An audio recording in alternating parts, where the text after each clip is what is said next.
긴급 화상회의실 오후 2시. 대형 스크린에는 러시아 제약회사 회장의 차가운 얼굴이 비치고 있었습니다.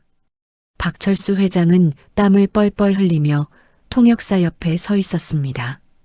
50억짜리 계약, 부도 직전인 회사를 살릴 수 있는 마지막 기회였죠.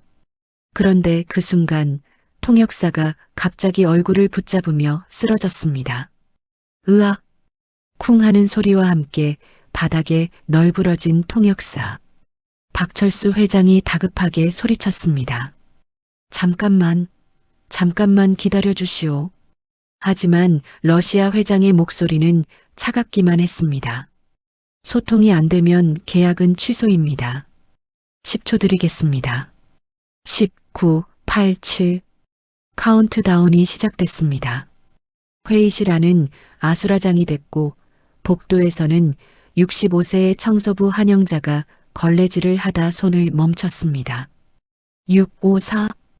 영자의 입에서 흘러나온 한마디. 기다려 주십시오. 완벽한 러시아어였습니다. 상무 박준호가 비웃듯 소리쳤습니다. 아니, 청소하는 아줌마가 지금 뭐 하는 거야? 하지만 박철수 회장은 영자를 빤히 쳐다봤습니다. 들어와. 청소복을 입은 채로 카메라 앞에 선 65세 할머니. 누구도 몰랐습니다. 이 평범해 보이는 청소부에게 놀라운 비밀이 숨겨져 있다는 것을. 대체 이 할머니는 누구일까요? 그리고 왜 청소부가 되어야 했을까요? 이 놀라운 반전의 전체 이야기가 궁금하시다면 잠시만 구독 버튼을 눌러주세요. 평범해 보이는 사람들의 숨겨진 이야기를 매일 전해드립니다. 이 이야기는 3개월 전으로 거슬러 올라갑니다. 새벽 4시 한성제약 건물 앞. 어둠 속에서 65세 한영자의 느린 발걸음이 들렸습니다. 무릎이 시큰거렸지만 멈출 수 없었죠. 계단을 한 발 한 발 천천히 올라가며 영자는 작게 한숨을 쉬었습니다. 지하 청소도구 보관실. 영자가 도착했을 때 젊은 청소부들은 이미 자기 구역으로 가버린 후였습니다. 무거운 청소기를 혼자 끌어내야 했죠. 에고, 무겁네. 하지만 아무도 그녀를 도와주지 않았습니다. 오전 8시 직원 식당. 영자가 바닥을 닦고 있을 때였습니다. 젊은 직원 하나가 커피를 쏟았습니다. 아줌마, 여기 좀. 영자가 걸레를 들고 가려는데 반대편에서 또 다른 직원이 소리쳤습니다. 여기도 좀요. 마치 종을 부르듯이. 영자는 묵묵히 이곳저곳을 닦았습니다. 한 직원이 동료에게 속삭였습니다. 야, 저 아줌마 나이가 몇인데 아직도 이래? 글쎄, 우리 엄마보다 많아 보이는데. 조롱 섞인 웃음소리가 들렸지만 영자는 못 들은 척했습니다. 오전 10시 엘리베이터. 영자가 청소도구를 들고 엘리베이터에 탔습니다. 곧이어 정장을 차려입은 임원 3명이 함께 탔죠. 영자는 구석으로 몸을 최대한 작게 만들었습니다. 한 임원이 영자를 보고는 인상을 찌푸렸습니다. 즉, 청소는 밤에 하지. 다른 임원이 맞장구 쳤습니다. 요즘은 나이 많은 사람들도 다 일하던데. 일할 데가 없어서 그렇겠지 뭐. 영자는 고개를 더 숙였습니다. 12층에서 내릴 때까지 그 자세 그대로였죠. 저녁 10시 퇴근 후 영자는 곧장 병원으로 향했습니다. 502호 병실 문패에는 한지혜라고 적혀 있었습니다. 38세 딸이 창백한 얼굴로 침대에 누워 있었습니다. 영자가 가방에서 꺼낸 빵과 우유를 건넸죠. 엄마, 오늘도 힘들었지? 지혜의 목소리는 약했습니다. 아니야, 괜찮아. 다들 좋은 분들이야. 영자는 억지로 웃음을 지었습니다. 엄마, 미안해. 내가 아프지만 않았어도. 무슨 소리야? 엄마는 내가 있어서 행복해. 영자는 딸의 손을 꼭 잡았습니다. 하지만 복도로 나온 순간 참았던 눈물이 주르륵 흘러내렸습니다. 월급 120만 원. 그중 80만 원은 딸의 항암제 값으로 나갔습니다. 남은 40만 원으로 자신의 생활비와 병원 왕복 교통비를 감당해야 했죠. 밤 11시 집으로 가는 버스 안. 영자는 창밖을 멍하니 바라봤습니다. 조금만 더 버티자. 65세 할머니의 하루는 그렇게 끝났습니다. 내일도 모레도 똑같은 하루가 기다리고 있었죠. 하지만 영자는 아직 몰랐습니다. 3개월 후 자신의 모든 인생이 바뀔 운명의 날이 다가오고 있다는 것을. 같은 시각 한성제약 회장실. 68세 박철수 회장은 은행 대출 담당자와 통화 중이었습니다. 그의 손은 떨리고 있었죠. 회장님, 더 이상은 불가능합니다. 한 달 안에 상환하시거나 회생 절차를 밟으셔야 합니다. 한 달만 더, 제발 한 달만 더 시간을 주시오. 하지만 대답은 냉정했습니다. 죄송합니다. 뚝, 전화가 끊어졌습니다. 박철수는 수화기를 내던지며 책상을 주먹으로 쳤습니다. 젠장. 다음 날 오전 상무회의실. 임원 5명이 모여 앉아 있었습니다. 박철수의 아들 40세 박준호 상무가 서류를 펼쳐들었습니다. 아버지, 러시아 제약회사와의 계약은 너무 위험합니다. 검증되지 않은 회사이고. 박철수가 소리쳤습니다. 다른 방법이 있어? 50억만 있으면 회사가 산다고. 재무이사가 조심스럽게 말했습니다. 문제는 통역입니다. 러시아어 전문 통역사가 필요한데 한 달에 1,000만 원입니다. 1,000만 원? 그럴 돈이 어딨어. 박준호가 비웃듯 말했습니다. 그러니까 제가 포기하자는 겁니다.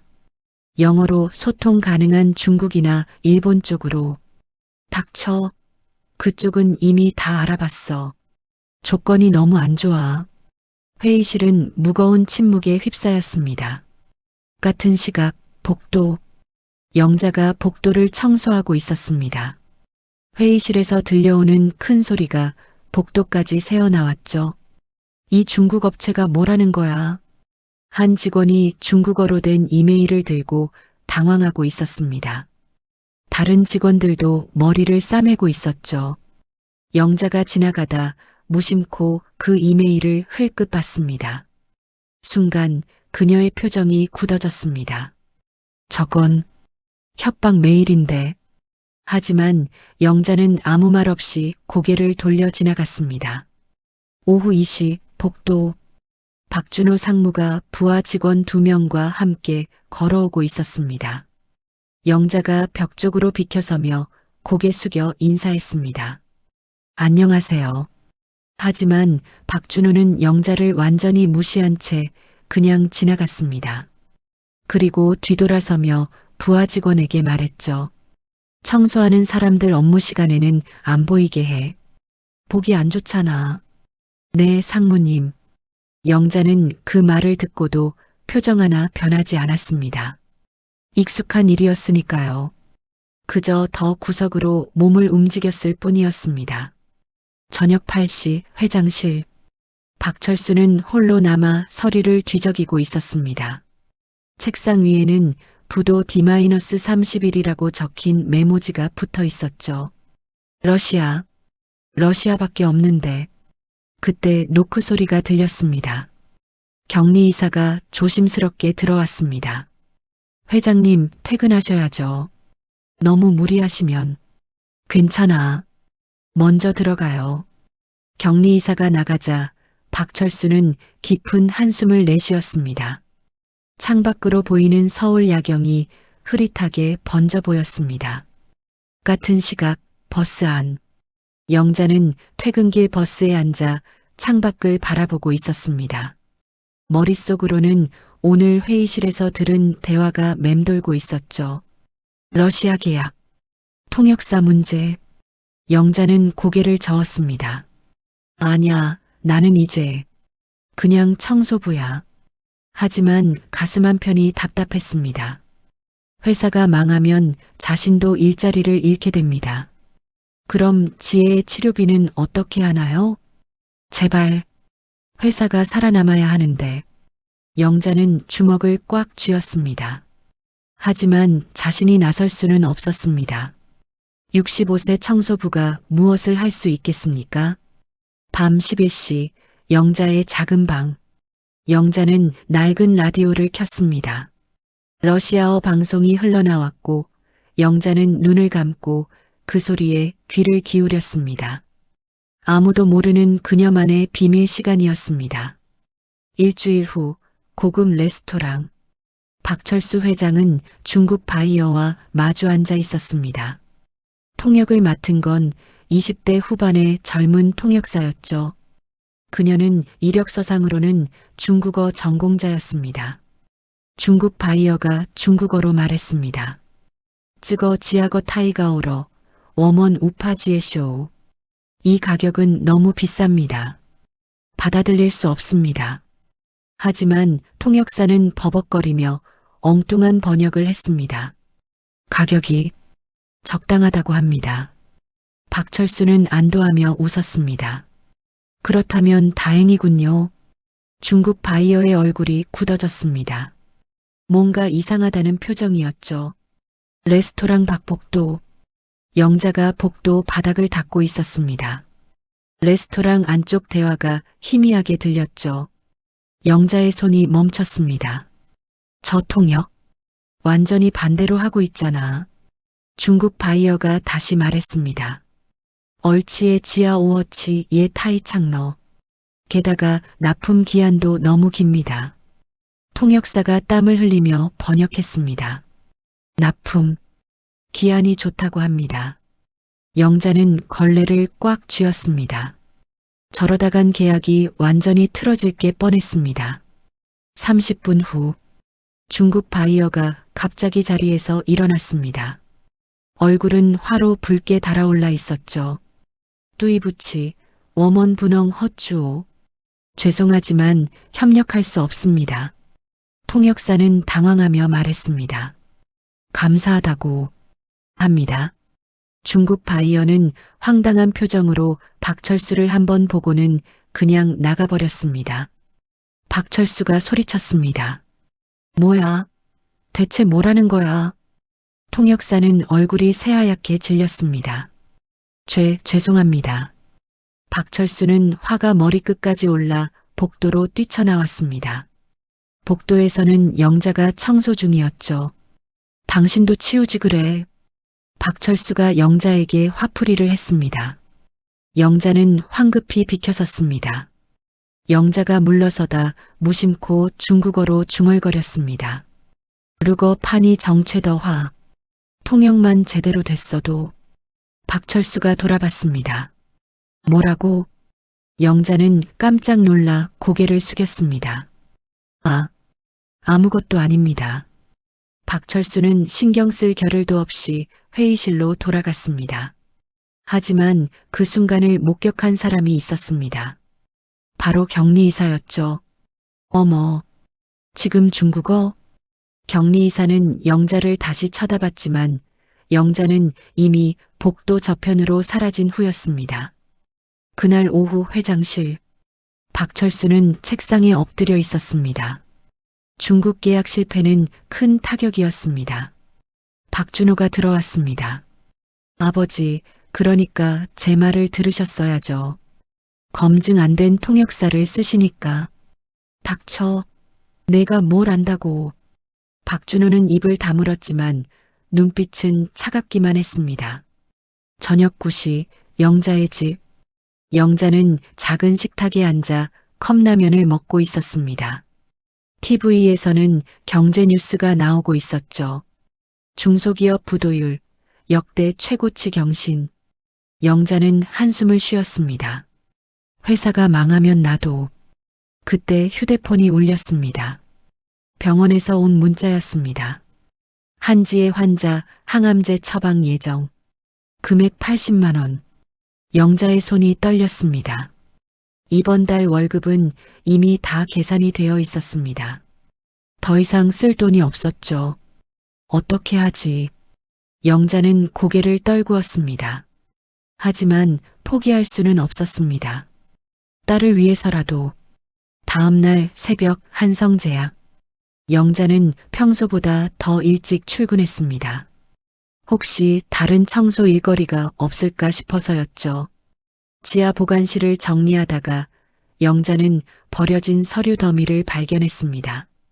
그 중 하나가 눈에 띄었습니다.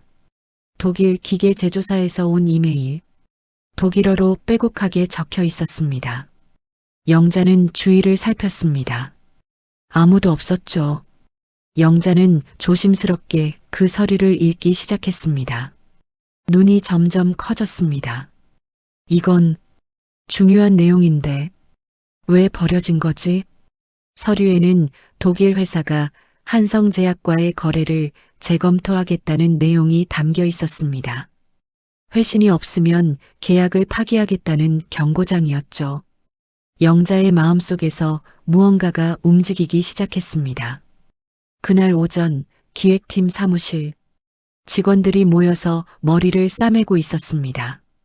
책상 위에는 독일어로 된 이메일이 출력되어 있었죠. 이거 대체 뭐라는 거야?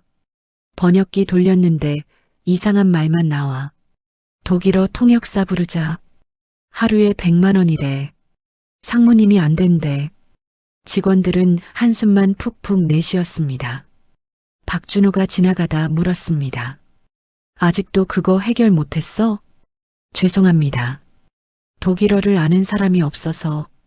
그럼 일단 보류. 급한 건 아니잖아. 하지만 회신 기한이. 내가 보류래. 쓸데없는 비용 쓰지 말고. 박준호는 그렇게 말하고 가버렸습니다. 다음 날 새벽 5시 회장실. 영자가 회장실 청소를 하고 있었습니다. 책상 위에는 어제 본 그 독일어 이메일이 놓여 있었습니다. 영자는 주위를 살폈습니다. 아무도 없었죠. 이대로 두면 회사가 큰일 나는데. 영자는 잠시 망설이다가 가방에서 작은 메모지를 꺼냈습니다. 그리고 독일어 이메일을 읽으며 깨끗한 글씨로 한국어 번역을 적기 시작했습니다. 독일 프리츠만 기계 제조사 긴급 서신. 귀사와의 기계 공급 계약건 3주째 회신이 없습니다. 이번 주 금요일까지 답변이 없을 시 계약을 파기하겠습니다. 이미 다른 한국 업체와 협상을 시작했음을 알려드립니다. 영자는 메모지를 이메일 밑에 살짝 끼워 넣고 조용히 사라졌습니다. 오전 9시 회장실. 박철수가 출근해서 책상에 앉았습니다. 서류를 정리하다가 메모지를 발견했죠. 이게 뭐야? 메모지를 읽는 순간 박철수의 얼굴이 굳어졌습니다. 이게 무슨 소리야? 박철수가 급히 비서를 불렀습니다. 이거 누가 놓고 갔어? 비서는 당황했습니다. 모르겠습니다. 아침에 출근했을 때 이미. CCTV 확인해. 당장. 30분 후 보안실. 모니터 화면에는 새벽 5시에 회장실이 비치고 있었습니다. 청소복을 입은 영자가 책상 앞에서 무언가를 적고 있었죠.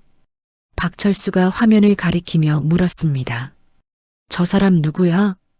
보안팀장이 대답했습니다. 한영자라는 청소원입니다.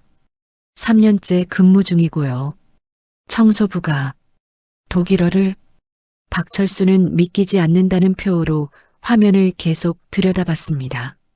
그날 오후 격리이사가 박철수를 찾아왔습니다. 회장님, 그 청소 아줌마 말인데요. 한영자? 네. 저번에 중국 바이어 미팅 때 그분이 중국어로 뭐라고 하는 걸 들었어요. 박철수의 눈이 커졌습니다. 중국어도? 네. 분명히 중국어였어요. 박철수는 턱을 쓰다듬었습니다. 독일어의 중국어. 대체 저 사람은 누구지? 저녁 6시 복도. 박철수는 일부러 영자가 청소하는 시간에 복도를 걸었습니다. 영자는 평소처럼 조용히 바닥을 닦고 있었죠. 박철수가 일부러 영자 앞을 지나갔습니다. 영자는 황급히 비켜서며 고개를 숙였습니다. 죄송합니다. 박철수는 영자를 유심히 관찰했습니다. 평범한 65세 할머니. 특별해 보이는 건 아무것도 없었습니다. 내가 착각한 건가? 하지만 박철수는 석연치 않았습니다. 다음 날 박철수는 격리이사에게 지시했습니다.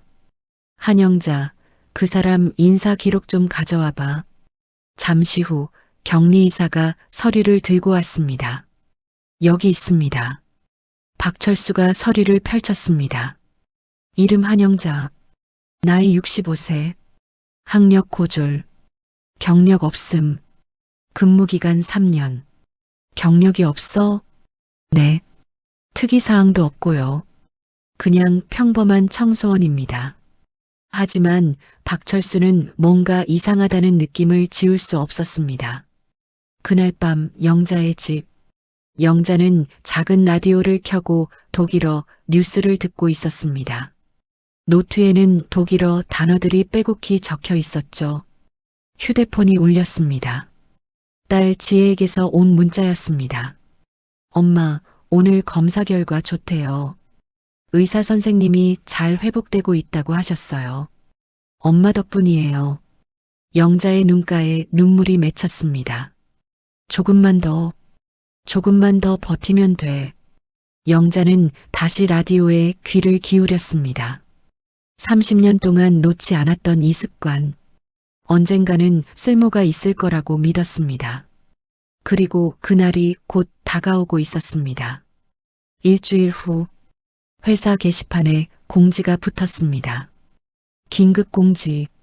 러시아 알파메드 제약회사와 화상회의. 일시 다음 주 화요일 오후 2시.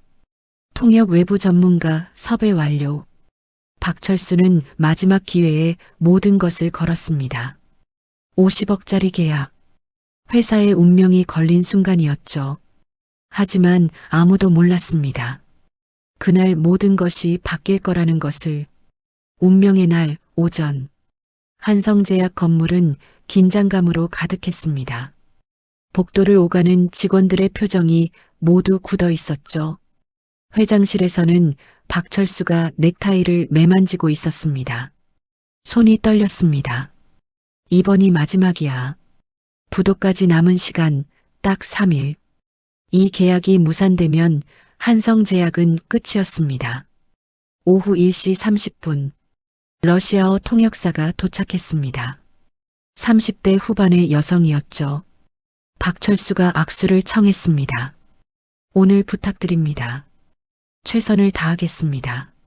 하지만 통역사의 얼굴은 창백했습니다.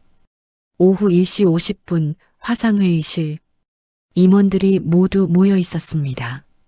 박준호도 긴장한 얼굴로 앉아 있었죠. 대형 스크린이 켜졌습니다.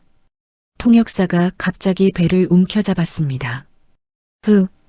괜찮으세요? 죄송해요. 아침부터 배가 좀. 통역사가 화장실로 뛰어갔습니다. 오후 1시 55분. 통역사가 돌아오지 않았습니다. 박철수가 비서에게 소리쳤습니다. 어떻게 된 거야? 비서가 화장실에서 달려왔습니다. 급성 맹장염 같습니다. 구급차 불렀습니다. 뭐? 박준호가 당황하며 말했습니다. 다른 통역사는요? 비서가 떨리는 목소리로 대답했습니다. 러시아어 통역사. 오늘 당장은 구할 수 없습니다. 회의실이 아수라장이 됐습니다. 오후 2시 정각. 스크린에 러시아 알파메드 제약회사 회장이 나타났습니다. 60대 중반의 냉정한 인상이었죠. 안녕하십니까. 알파메드의 이고르 볼코프입니다. 박철수는 땀을 뻘뻘 흘리며 대답했습니다. 한성제약 박철수입니다. 그런데 죄송하지만 통역사는 어디 있습니까? 박철수의 입이 열리지 않았습니다. 그게 갑자기 사정이 생겨서. 볼코프 회장의 얼굴이 굳어졌습니다. 농담하십니까? 3개월을 준비한 회의인데 통역사가 없다고요? 죄송합니다. 조금만 시간을. 볼코프 회장이 차갑게 말했습니다. 예슬리 니 모제째 압샤차 깐트락드 아뜨미냐이짜. 소통이 안 되면 계약은 취소입니다. 박철수는 무슨 말인지 몰랐지만 좋은 말이 아니라는 건 느낄 수 있었습니다. 잠깐만 기다려 주시오. 하지만 볼코프 회장은 손목시계를 보며 말했습니다. 우 바스 제샤트 세쿤트 10초 드리겠습니다. 그리고 카운트다운이 시작됐습니다. 제샤트 10. 회의실 앞 모든 사람이 얼어붙었습니다. 제비트 9. 박준호가 급히 전화기를 들었지만 소용없었습니다. 보셈 8. 박철수는 의자를 붙잡았습니다.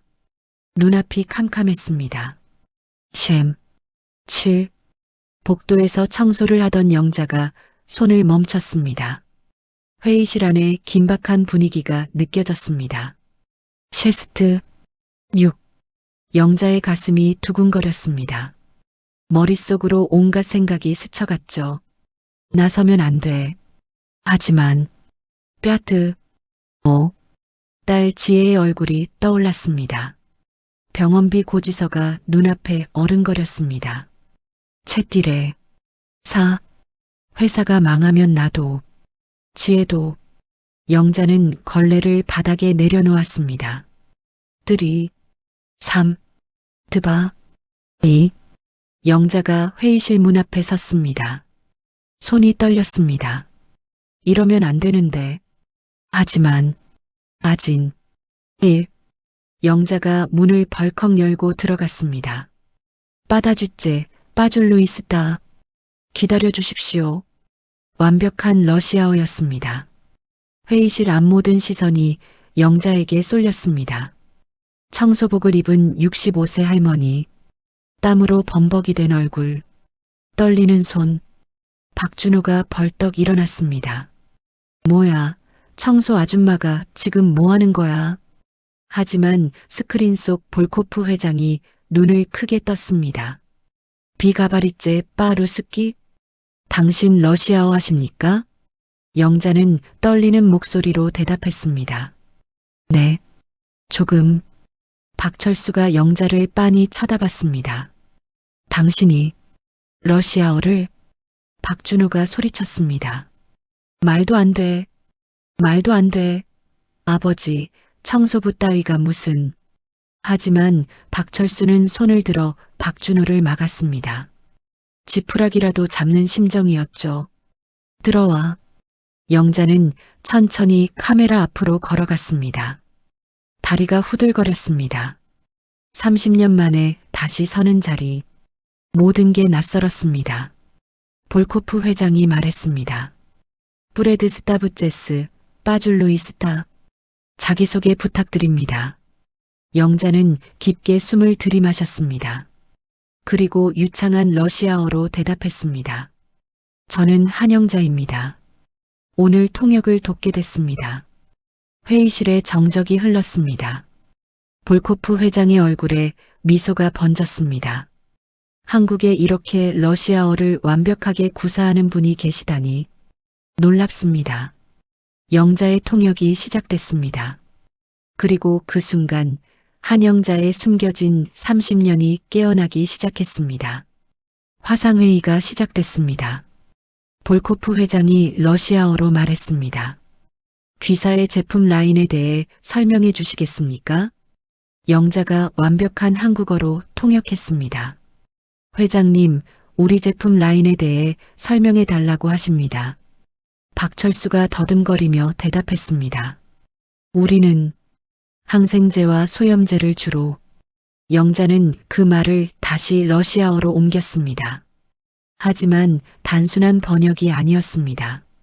저희 한성제약은 30년 전통의 항생제 전문 기업입니다. 특히 페니실린 계열에서 러시아 시장이 필요로 하는 품질을 갖추고 있습니다. 볼코프 회장이 고개를 끄덕였습니다. 좋습니다.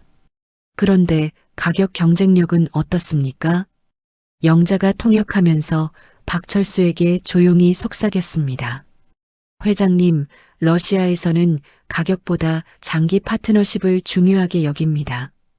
단기 이익보다는 신뢰를 강조하세요. 박철수는 놀란 눈으로 영자를 봤지만 그녀의 말대로 대답했습니다. 가격도 중요하지만 우리는 장기적인 파트너십을 원합니다. 영자가 그 말을 러시아어로 옮기면서 문화적 뉘앙스까지 더했습니다. 볼코프 회장님, 저희 회장님께서는 단순한 공급자가 아닌 러시아 파트너로서 함께 성장하기를 원하십니다. 볼코프 회장의 표정이 부드러워졌습니다. 그런 자세라면 우리도 적극적으로 검토하겠습니다. 회의는 순조롭게 진행됐습니다. 영자의 통역은 완벽했습니다. 임원들은 모두 입을 벌린 채 영자를 바라봤습니다. 박준호는 믿을 수 없다는 표정으로 앉아 있었죠. 30분 후 볼코프 회장이 말했습니다. 좋습니다. 50억 원 규모의 계약 긍정적으로 검토하겠습니다. 영자가 통역하자 회의실에서 안도의 한숨이 터져나왔습니다. 하지만 한 가지 조건이 있습니다. 영자가 통역했습니다. 조건이 있다고 하십니다. 다음 미팅에도 꼭 이 통역사와 함께하고 싶습니다. 한영자 씨, 맞습니까? 영자는 당황했지만 대답했습니다. 네, 맞습니다. 한국에서 이렇게 러시아를 이해하는 통역사는 처음입니다. 볼코프 회장이 화면을 통해 영자에게 고개를 숙였습니다. 다시 만나기를 기대하겠습니다. 화상회의가 끝났습니다. 회의실에 정적이 흘렀습니다. 모두가 영자를 바라봤습니다. 청소복을 입은 65세 할머니, 방금 50억짜리 계약을 성사시킨 사람, 박철수가 천천히 일어났습니다. 당신은 대체 누구요? 영자는 고개를 숙였습니다. 죄송합니다. 선을 넘었습니다. 이만 나가겠습니다. 영자가 돌아서려는 순간 격리이사가 급히 회의실로 뛰어들어왔습니다. 회장님, 이 사람입니다. 격리이사의 손에는 오래된 신문 스크랩이 들려 있었습니다. 뭐가? 격리이사가 신문을 펼쳤습니다. 30년 전 신문이었습니다. 헤드라인이 크게 박혀 있었죠. 최연소 외교관 한영자, 7개국 순방 통역 완벽 수행. 사진 속에는 젊은 영자의 모습이 있었습니다. 당당한 표정으로 대통령 옆에 서 있는 30대의 영자. 박철수가 신문과 영자를 번갈아 봤습니다. 이게 당신이요? 영자는 아무 대답도 하지 못했습니다. 박준호가 신문을 낚아채 봤습니다.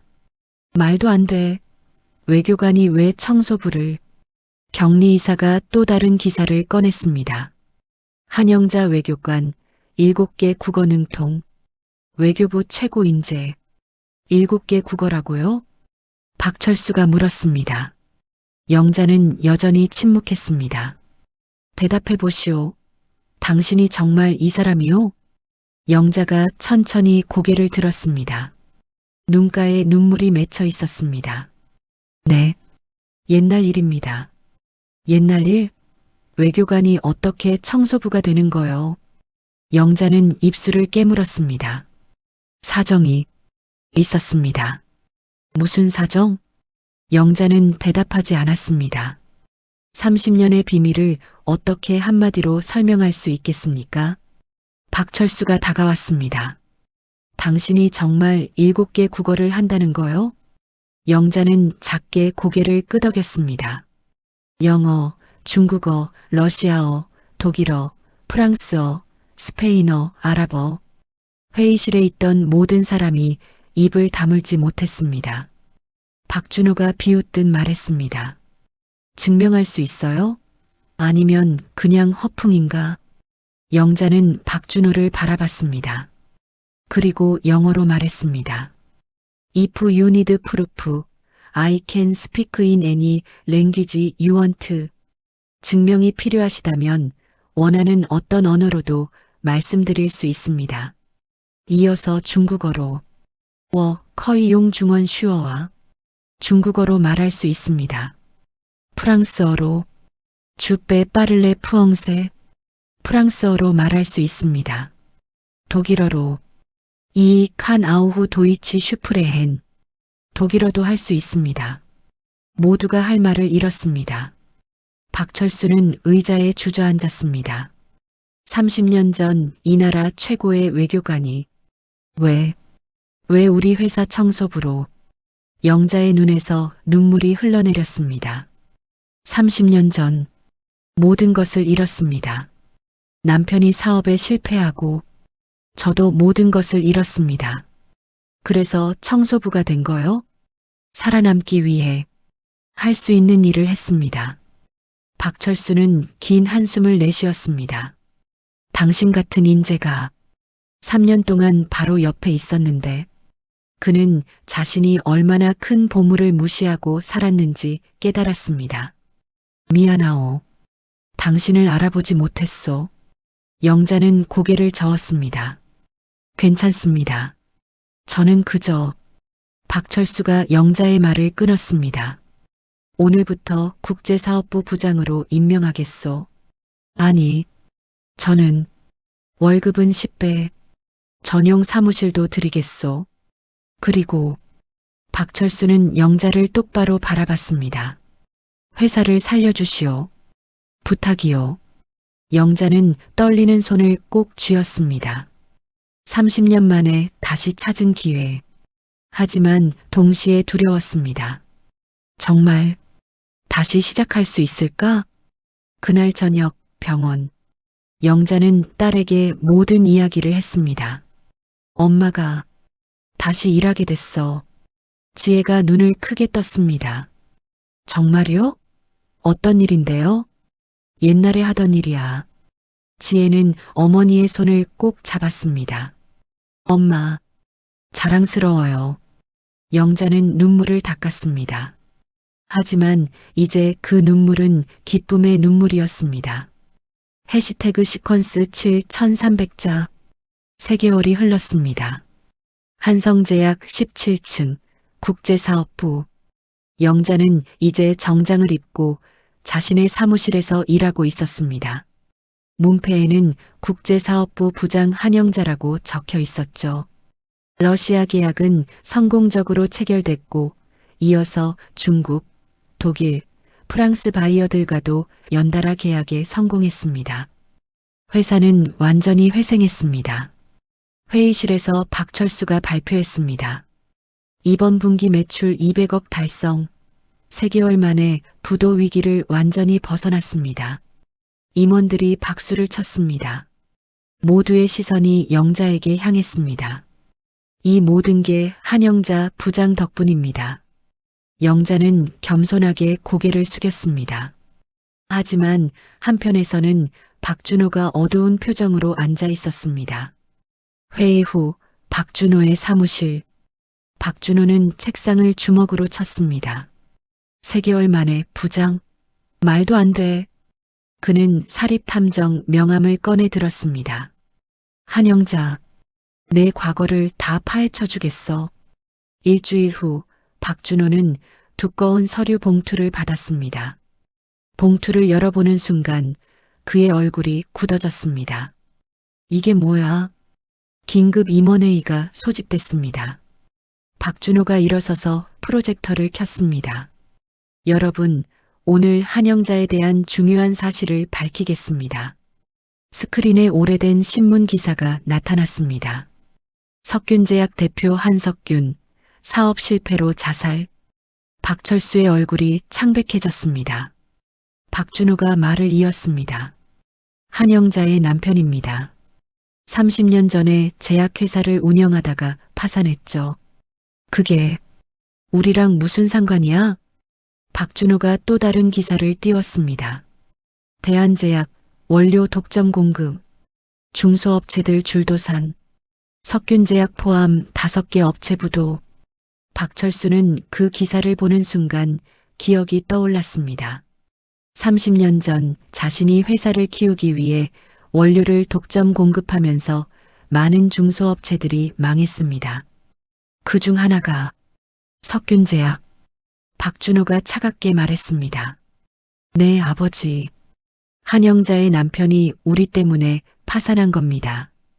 회의실이 술렁거렸습니다. 그럼 한영자는 복수하려고 온 건가? 영자가 회의실로 불려왔습니다. 박철수가 무거운 표정으로 물었습니다. 사실이요? 당신 남편이. 영자는 고개를 끄덕였습니다. 네, 맞습니다. 왜 말하지 않았소? 말할 필요가 없었습니다. 박준호가 소리쳤습니다. 말할 필요가 없다고? 복수하려고 들어온 거 아니냐?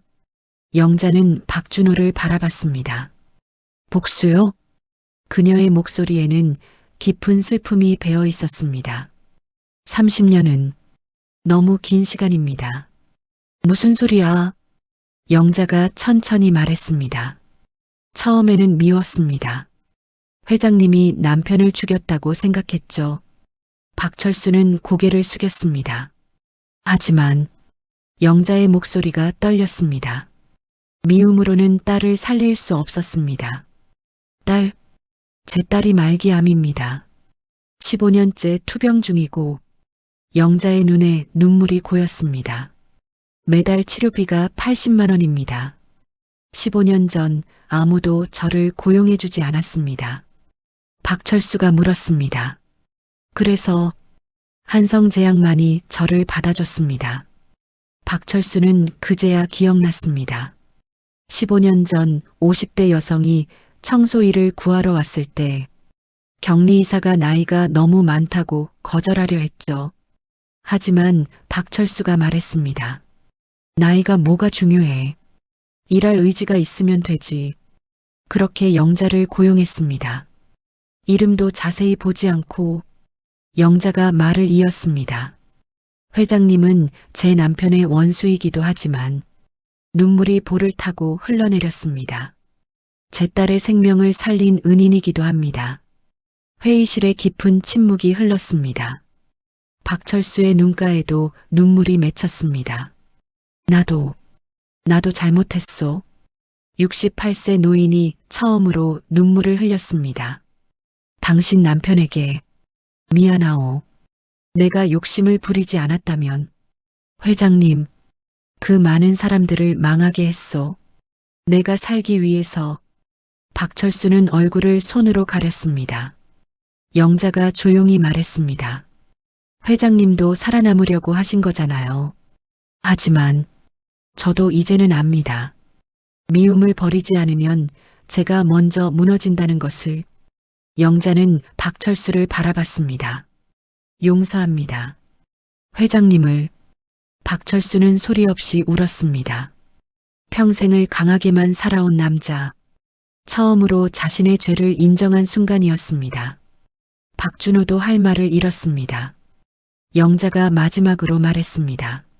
하지만 하나 더 고백할 게 있습니다. 모두가 영자를 바라봤습니다. 제가 이 회사에 들어온 건 15년 전입니다. 하지만 회장님을 지켜본 건 30년입니다. 무슨 말이요? 남편이 죽고 나서 저는 회장님을 미워했습니다. 그래서 지켜봤습니다. 복수를 위해서? 영자는 고개를 저었습니다. 처음에는 그랬습니다. 언젠가 무너지는 모습을 보려고.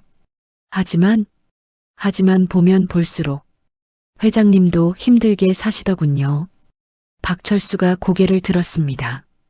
학력 없다고 무시당하고 아들한테도 존경받지 못하고 박철수는 아무 말도 할 수 없었습니다. 자신의 가장 아픈 부분이었으니까요. 그러다 15년 전 회장님이 저를 고용해 주셨을 때 영자의 목소리가 떨렸습니다. 이유를 물어보지도 않으시고 그냥 일하라고 하셨죠. 그날부터 저는 매일 기도했습니다. 이 회사가 잘 되기를, 회장님이 건강하시기를. 영자는 눈물을 닦았습니다. 은혜를 갚고 싶었습니다. 박철수는 더 이상 참을 수 없었습니다. 자리에서 일어나 영자에게 깊이 절을 했습니다. 고맙소. 정말 고맙소. 그날 두 노인은 30년의 원한을 용서로 녹였습니다. 그날 저녁 박철수는 혼자 차를 몰고 병원으로 향했습니다. 502호 병실암. 박철수는 한참을 망설였습니다. 문 앞에서 서성이다가 용기를 내어 노크를 했습니다. 들어오세요. 병실 안에는 지혜가 누워 있었습니다. 영자가 옆에 앉아 있었죠. 박철수가 들어서자 영자가 놀라며 일어났습니다. 회장님. 박철수는 지혜 앞으로 다가가 깊게 허리를 숙였습니다. 제가 아버님을. 지혜는 박철수의 손을 잡았습니다. 괜찮습니다. 엄마가 이미 용서하셨어요. 박철수의 눈에서 눈물이 떨어졌습니다. 치료비는 제가 모두 부담하겠습니다. 그리고 최고의 의료진을. 회장님, 이것밖에 할 수 없소. 제발 받아주시오. 영자는 고개를 끄덕였습니다. 1년 후 한성제약 로비는 완전히 새 단장했습니다. 로비 중앙에는 특별한 전시 공간이 마련되어 있었습니다. 유리 액자 안에는 영자의 낡은 청소복이 걸려 있었습니다. 그 아래에는 금색 명판이 붙어 있었죠. 모든 일에는 존엄이 있습니다. 출근하는 직원들이 그 앞을 지나며 잠시 멈춰 섰습니다. 각자의 마음으로 그 의미를 되새겼죠. 같은 날 한성제약 대강당 한영자 부사장 취임식이 열렸습니다. 300명의 직원들이 모두 모였습니다. 연단에 선 영자는 정장을 입고 있었지만 가슴에는 작은 걸레 모양 배지를 달고 있었습니다. 존경하는 직원 여러분, 영자의 목소리가 울렸습니다. 1년 전 저는 이 건물 지하에서 청소를 하고 있었습니다. 객석이 조용해졌습니다. 그때 저는 누구에게도 보이지 않는 존재였죠. 영자는 객석을 천천히 둘러봤습니다. 하지만 여러분이 저를 봐주셨습니다. 객석 한쪽에 앉은 로사가 눈물을 닦았습니다. 이제 그녀는 청소팀 매니저가 되어 있었습니다. 로사, 고마워요. 당신이 보여준 따뜻함이 제가 포기하지 않을 수 있게 해줬어요. 그리고 경비 마이크에게도 고개를 숙였습니다. 마이크, 새벽마다 따뜻하게 맞아주셔서 감사했어요. 객석 곳곳에서 눈물을 닦는 소리가 들렸습니다. 제가 깨달은 게 있습니다. 영자의 목소리에 힘이 실렸습니다. 나이는 숫자일 뿐입니다. 65세도 70세도 새로운 시작을 할 수 있습니다. 박수가 터져 나왔습니다. 그리고 무엇보다 영자는 객석에 앉은 박철수를 바라봤습니다. 용서는 복수보다 강합니다. 박철수도 눈물을 닦았습니다. 취임식 후 영자는 로비의 청소복 액자 앞에 섰습니다. 고마워. 영자가 작게 중얼거렸습니다. 그때의 자신에게, 포기하지 않았던 자신에게 말하는 것이었죠. 그때 뒤에서 목소리가 들렸습니다. 엄마. 돌아보니 지혜가 서 있었습니다. 완치 판정을 받은 지혜는 이제 건강한 얼굴이었습니다. 축하해요, 엄마. 모녀는 서로를 꼭 껴안았습니다. 지혜야, 우리 해냈어. 응, 엄마. 해냈어. 창밖으로는 따뜻한 봄 햇살이 비치고 있었습니다. 한성제약 회장실. 박철수는 창문 너머로 정원을 걷는 영자와 지혜의 뒷모습을 바라보고 있었습니다. 박준호가 옆에 서서 말했습니다. 아버지, 제가 틀렸습니다. 뭐가? 사람을 겉모습으로 판단한 것, 나이로 무시한 것, 모두 제 잘못이었습니다. 박철수는 아들의 어깨를 두드렸습니다. 너도 배우는 거야. 나처럼 늦기 전에 배운 게 다행이지. 몇 달 후, 영자는 제2의 기획 프로그램을 만들었습니다. 한성제약 별관 교육장. 60대, 70대 구직자들이 모여 앉아 있었습니다. 영자가 그들 앞에서 말했습니다. 여러분, 늦은 건 없습니다. 한 할머니가 손을 들었습니다. 저는 68살인데 저도 할 수 있을까요? 영자는 미소 지으며 대답했습니다. 물론입니다. 저도 65살에 시작했어요. 하지만 저는 배운 것도 없고 배우면 됩니다. 나이가 많다는 건 그만큼 경험이 많다는 뜻이에요. 교육장에 희망의 빛이 피어올랐습니다. 그날 저녁 영자는 사무실에서 창밖을 바라봤습니다. 서울의 야경이 반짝이고 있었습니다. 수많은 불빛들, 그 각각의 불빛 뒤에도 누군가의 꿈과 희망이 있을 것이라고 영자는 생각했습니다. 그리고 지금 이 순간에도 어딘가에서는 자신처럼 어려운 상황에 있지만 포기하지 않는 사람들이 있을 거라고.